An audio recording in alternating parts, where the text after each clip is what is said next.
Olá, querido que está estudando sociologia, que está conhecendo os modos de produção, ou seja, os sistemas econômicos e sociais que, ao longo da história da humanidade, caracterizaram cada um desses momentos. O modo de produção, por exemplo, que existe lá na pré-história, a gente chama de comunismo primitivo, porque, não conhecendo a propriedade, o esforço feito por aquelas comunidades primitivas gera uma riqueza que depois é distribuída de maneira igualitária. Quando a gente chega no mundo antigo, nas civilizações, por exemplo, na civilização egípcia, nas civilizações mesopotâmicas, a gente fala de um modo de produção asiático, típico dessas civilizações do Oriente, em que a agricultura irrigada é a atividade econômica mais importante, é uma sociedade já estratificada, onde a massa camponesa, vivendo em regime de servidão coletiva, forma o grosso da população que produz e que trabalha. Uma classe dominante formada por sacerdotes, por guerreiros, constitui então o que seria o estrato dominante, que impõe seu domínio sobre o resto da sociedade. Na civilização grega e na civilização romana nós temos um modo de produção diferente, baseado na escravidão. Os escravos formam a maioria da população, eles produzem toda a riqueza e permitem o desenvolvimento não só da democracia, mas de todas as realizações artísticas e intelectuais que essas civilizações, especialmente a civilização grega, realizou. Quando a gente entra na Idade Média, a gente fala de um outro sistema econômico, de um outro modo de produção, um modo de produção feudal. Ele está baseado no trabalho servil, numa economia baseada na agricultura voltada para a subsistência, numa sociedade praticamente sem mobilidade, numa mentalidade profundamente condicionada pela religião e pela igreja. Na passagem do mundo medieval para o mundo moderno é que se dá a formação do modo de produção capitalista, ou seja, o sistema econômico que predomina no mundo de hoje. Ele tem suas raízes no fim da Idade Média, na Baixa Idade Média, a gente fala ali de um pré-capitalismo. Depois esse sistema vai se afirmando ao longo da Idade Moderna, vai ultrapassando o mundo feudal, e com a Revolução Industrial que nós estamos vendo aqui, o capitalismo chega na sua fase de maturidade, chega na sua fase de apogeu. Sim, uma introdução das máquinas nas manufaturas, que já vinham se desenvolvendo na Idade Moderna, impulsiona tremendamente a capacidade de produzir. Ou seja, com a mecanização da produção, com a utilização das máquinas e de novas fontes de energia, temos um avanço extraordinário das forças produtivas, a gente diz, da capacidade do homem produzir, transformar a natureza e gerar riqueza. Essa onda, vamos dizer assim, de progresso caracteriza então no século XVIII e século XIX, quando o capitalismo atinge sua maturidade, quando o sistema fica plenamente definido. Sim, suas características agora estão-se bem nítidas, ou seja, uma economia de mercado se afirmou definitivamente. Aquilo que gera riqueza está concentrado nas mãos de uma parcela da população, ou seja, os meios de produção se transformaram em propriedade da burguesia, terras, fábricas, transportes, fontes de energia. E agora a forma de produzir a riqueza predominante é o trabalho livre, ou melhor, o trabalho assalariado. Sim, eu disse livre ou assalariado porque ele é conhecido dessas duas maneiras. Mas o termo trabalho livre às vezes é enganoso, pode fazer a gente imaginar que a pessoa realmente escolhe para quem ela quer trabalhar, o que ela vai fazer, quando na verdade, muitas vezes, isso se impõe para a pessoa. Ou seja, quando vou trabalhar em algum lugar, não escolho o meu salário, até porque muitas outras pessoas disputam aquele lugar comigo e se eu não aceitar aquele pagamento, alguém vai aceitá-lo. Também quando aceito um espaço de trabalho, aceito as condições em que eu vou trabalhar, que não são escolhidas por mim, mas pelo dono da empresa para quem eu estou trabalhando, que vai estabelecer quantas horas tenho que trabalhar, qual é a minha atividade, qual é a minha tarefa e assim por diante. Resumo, temos no modo de produção capitalista uma nova etapa do desenvolvimento e um aumento extraordinário da produção da riqueza, mas com base, agora disse, em relações de trabalho, em que as pessoas, em troca da sua força de trabalho, recebem um pagamento chamado de salário.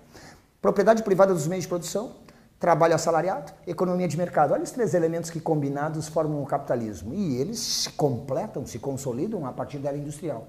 Temos aqui, então, a mecanização da produção e um aumento enorme da capacidade de produzir riqueza. O sistema capitalista vai se consolidando, vai se afirmando, e isso implica não só o modo de produzir as coisas, mas todo o avanço tecnológico que vai acompanhando esse processo. Por exemplo, transportes e comunicações passam por uma verdadeira revolução a partir da era industrial. Seja com o telégrafo, depois com o telefone, com a comunicação via satélite nos dias de hoje. Nos transportes, começando com as primeiras locomotivas, passando depois pelo motor a combustão, pelo automóvel, pela aviação no século XX, tudo isso constitui o que a gente chama de revolução industrial.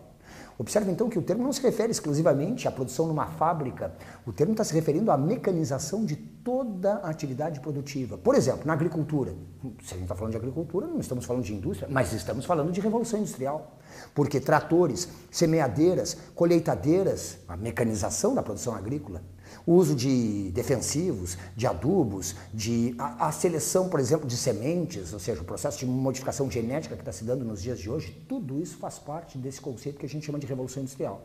que tem início na Inglaterra no século XVIII, vai se espalhando para outros países da Europa no século XIX e depois vai se difundindo em escala planetária ao longo do século XX. Ora, temos então uma revolução nos transportes e nas comunicações, acompanhando todas essas inovações tecnológicas, e a estrutura da sociedade também vai se cristalizando com uma estrutura típica do capitalismo. O que quer dizer isso? De um lado, aquilo que gera riqueza se concentrando nas mãos de uma classe, a burguesia. Aqui a gente já pode começar a perceber sua diversificação. Como assim? Existe a burguesia ligada ao comércio, mas existe agora uma burguesia industrial, os capitães de indústria, os donos das grandes fábricas.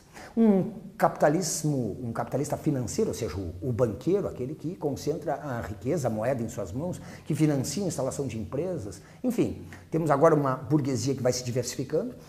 Temos, com o crescimento das cidades, uma classe média mais ou menos larga, uma pequena burguesia, como a gente diz, ligada, por exemplo, aos serviços, ao funcionalismo público, ou são profissionais liberais, ou são pequenos proprietários e pequenos empresários. E temos a população trabalhadora, a classe operária, especialmente, que vai crescendo com as grandes fábricas, o proletariado, como disse Marx, na medida em que para essa classe só resta sua força de trabalho. E o termo proletário vem dos filhos, basicamente, que, como se dizia no mundo antigo, era a única riqueza desse homem que trabalha, que já não tem outra forma, vamos dizer assim, de garantir seu sustento, a não ser vender sua força de trabalho. E nesses primórdios da Revolução Industrial, isso implicava também a exploração do trabalho de mulheres, de crianças, em jornadas de trabalho que se estendiam até 16 horas por dia, ou seja, uma exploração brutal, como a gente diz, que caracteriza esse momento inicial do capitalismo, chamado capitalismo selvagem. A sociedade, então, vai se estruturando como uma sociedade típica do capitalismo, dividida numa classe dominante, a burguesia, e no proletariado, nos campos e nas cidades, os que trabalham no campo, nas atividades urbanas. Com o capitalismo chegando à sua fase de maturidade, vai se constituindo também toda uma concepção da economia e da sociedade que tem em Adam Smith, seu principal fundador. É o que a gente chama de concepção liberal, o liberalismo econômico. Ela consegue, através de um conjunto de ideias articuladas e coerentes, explicar a produção da riqueza na ótica do capitalismo. Para Adam Smith, é o trabalho a fonte de toda a riqueza. E, nesse sentido, não devia existir qualquer tipo de restrição ao trabalho, ao empreendimento. Isso quer dizer, a defesa da livre iniciativa.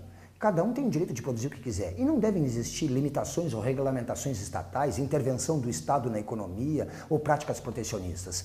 Liberdade de produção e liberdade de comércio. Aliás, o liberalismo econômico está sintetizado, até porque antes de Adam Smith, alguns economistas franceses já haviam formulado essas ideias, pelo menos na sua fase, vamos dizer assim, de gestação, quando elas começam, vamos dizer assim, a se definir como concepções, como teorias. E esses fisiocratas, como eram chamados os economistas liberais franceses, afirmavam que a agricultura era a atividade mais importante, ou seja, o homem transformando a natureza e gerando riqueza. Adam Smith afirma que o trabalho é a fonte de toda a riqueza, ou seja, que é o trabalho, o esforço humano, ao transformar aquilo que a natureza oferece, a verdadeira fonte da riqueza. Claro que Adam concluía que, nesse sentido, era preciso liberar, vamos dizer assim, o trabalho, o esforço produtivo, o empreendedorismo de todas as restrições, de todas as limitações que isso pudesse impor. Inclusive a intervenção do Estado, que era típico, por exemplo, lá da Idade Moderna, em que o Estado concedia monopólios, ou seja, o direito exclusivo de produzir ou de vender alguma coisa para um burguês ou para um empresário. Ora, o liberalismo agora vai consagrar a ideia de que cada um deve produzir o que quiser e que a competição que se estabelece naturalmente entre os indivíduos vai selecionar os mais aptos e os mais capazes. Aqueles que forem incompetentes, que forem ineptos, vão acabar sendo arruinados pela concorrência e vão ter que mudar de posição até encontrar o seu lugar certo na produção.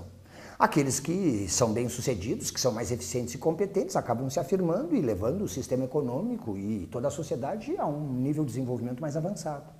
Sim, repara que eles transportam os princípios da natureza, da competição e da concorrência para o plano da sociedade e acreditam que, desde que tu permita a livre competição entre os indivíduos, o progresso naturalmente vai beneficiar toda a sociedade. Sim, aqui temos um aspecto interessante no pensamento liberal. O liberalismo não entende que possa existir conflito entre os interesses dos indivíduos e os interesses da sociedade. Na concepção liberal, tudo que é bom para os indivíduos é bom também para a sociedade. Ou seja, a concepção liberal entende a sociedade como um conjunto de indivíduos. Alguns liberais, inclusive, chegam ao ponto de negar a existência da sociedade. Existem indivíduos. E eles estabelecem relações entre eles, mas sempre movidos pelo seu interesse pessoal, pelo seu egoísmo. O mercado, na concepção de Adam Smith, é que articularia esses vários egoísmos em função, vamos dizer assim, de alguma coisa que beneficiaria o conjunto. O fato é que o liberal entende que tudo aquilo que beneficia o indivíduo, beneficia também o conjunto da sociedade. Ele não consegue perceber que, eventualmente, não necessariamente, mas eventualmente pode existir conflito entre os interesses dos indivíduos e os interesses coletivos. Por exemplo, eu, de repente, prosperei e com o dinheiro que eu ganhei, comprei uma propriedade. Descubro que nessa propriedade tem madeira nobre em grande quantidade e resolvo então desmatar a propriedade, vender essa madeira, porque assim eu aumento a minha riqueza e as minhas propriedades. Foi bom para mim como indivíduo? Eu diria que sim, pelo menos num sentido mais imediato. Foi bom para a sociedade? Eu diria que não. Tu está degradando o meio ambiente, tu está depredando, tu está destruindo espécies. Como é que eu posso dizer que isso é bom para o conjunto da humanidade? Ora, em certas circunstâncias então, e os liberais jamais aceitam isso, pode existir conflito entre os interesses dos indivíduos e os interesses da sociedade. É isso que Marx vai perceber, que o desenvolvimento do capitalismo beneficiava uma classe, mas impunha sacrifícios e miséria para boa parte da sociedade. E começa a perceber que nem sempre aquilo que beneficia determinados indivíduos beneficia toda a sociedade.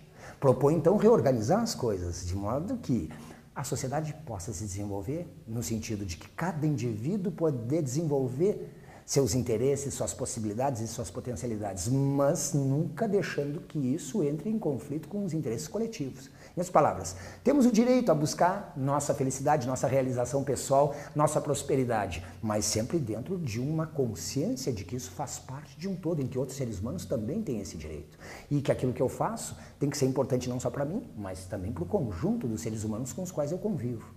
Essa ideia, né, de restabelecer uma harmonia entre interesses individuais e interesses coletivos, entre estabelecer um equilíbrio entre o que é o interesse privado e o interesse público, é que é o grande desafio desses pensadores que propõem transformar a sociedade e construí-la em modos diferentes dos modos do capitalismo e do liberalismo.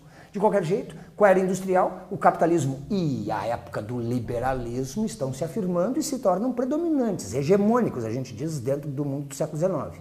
Mas a partir daí já estamos percebendo, começam a aparecer os primeiros questionamentos, as primeiras denúncias das contradições geradas pelo capitalismo, da sua própria base teórica como frágil, porque entende os indivíduos de maneira abstrata e não como indivíduos que vivem em sociedade. De modo que toda uma série de correntes de pensamento que a gente vai chamar genericamente de socialismo, mas que vão se dividir em várias tendências, em várias correntes. Um socialismo utópico, um socialismo mais moderado, os social-democratas, um socialismo mais revolucionário, como os comunistas, por exemplo, a partir da Revolução Russa, vão entender que é preciso transformar através da luta revolucionária a sociedade. Aqueles que, por exemplo, pregam a destruição do Estado para poder construir essa sociedade igualitária, que são os anarquistas, os socialistas libertários, a gente diz. Enfim, na mesma medida em que o capitalismo vai se afirmando e vai afirmando com ele a sociedade burguesa, vão surgindo também as primeiras críticas, contestações e denúncias das contradições e injustiças geradas por esse sistema e a proposta de ultrapassá-lo. Vamos ver como isso vai acontecer, especialmente a partir da obra de Marx.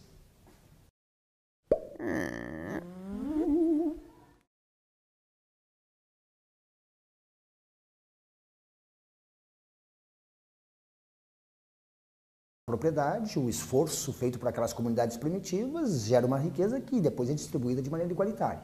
Quando a gente chega no mundo antigo, nas civilizações, por exemplo, na civilização egípcia, nas civilizações mesopotâmicas, a gente fala de um modo de produção asiático, típico dessas civilizações do Oriente, em que a agricultura irrigada é a atividade econômica mais importante, é uma sociedade já estratificada, onde a massa camponesa, vivendo em regime de servidão coletiva, forma o grosso da população que produz e que trabalha. Uma classe dominante formada por sacerdotes, por guerreiros, constitui então o que seria o extrato dominante, que impõe seu domínio sobre o resto da sociedade. Na civilização grega e na civilização romana nós temos um modo de produção diferente, baseado na escravidão. Os escravos formam a maioria da população, eles produzem toda a riqueza e permitem o desenvolvimento não só da democracia, mas de todas as realizações artísticas.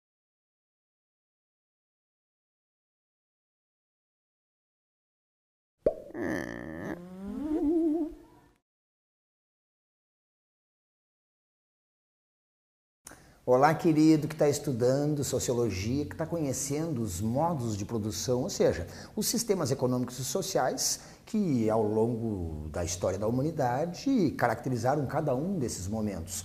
O modo de produção, por exemplo, que existe lá na pré-história, a gente chama de comunismo primitivo, porque, não conhecendo a